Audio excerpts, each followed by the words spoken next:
kerja cemerlang. Jadi budaya kerja cemerlang, saya suka bercakap dengan tuan-tuan dan puan-puan, kalau budaya kerja cemerlang itu, kalau orang putih kata apa? Enthusiasm. Enthusiasm ni orang putih boleh terjemah macam bahasa putih, apa maksud? Mana? Teacher. Nurza?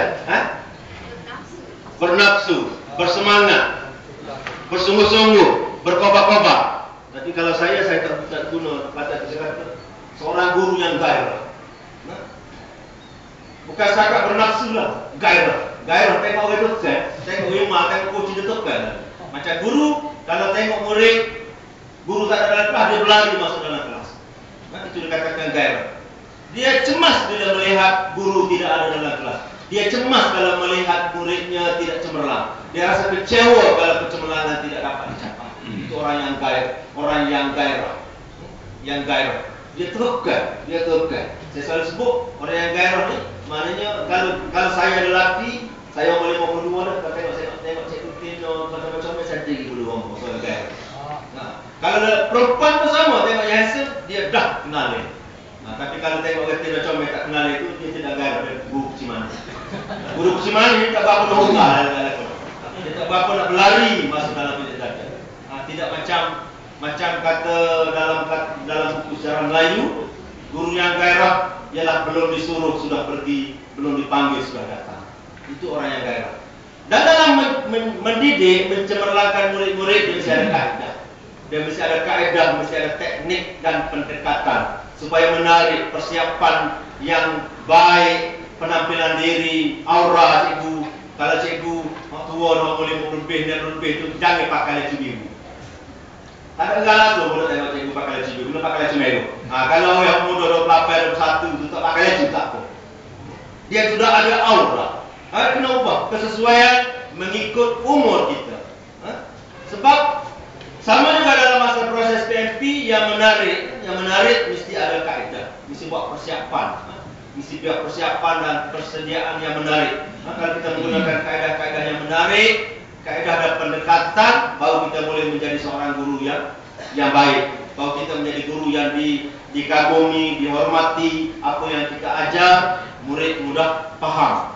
Kita tak boleh pakai juga dalam sejarah Melayu. Dia kata dalam sejarah Melayu ada sebuah cerita dalam sejarah Melayu, dalam kisah Tun Sri Lanka.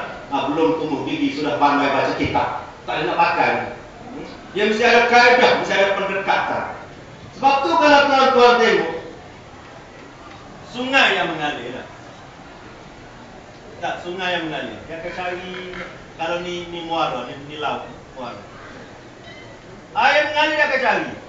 Kalau ada batu sini, dia tumbuh-tumbuh tadi dia pergi kot. Tak, dia pergi katalah sini ada batu lagi, dia mari pak di balik. Ada batu lagi pak di balik. Hinggalah dia akan sampai ke destinasi. Itu air yang mengalir. Dia ketemu. Dia ketemu apa dulu? Tak lagi dia cari jalan lain. Sehingga sampai ke muara. Macam itu jugalah. Kalau kaedah sebagai seorang guru, kita mengajar murid kelas yang tak baik, kenapa lama faham? Kenapa tak faham?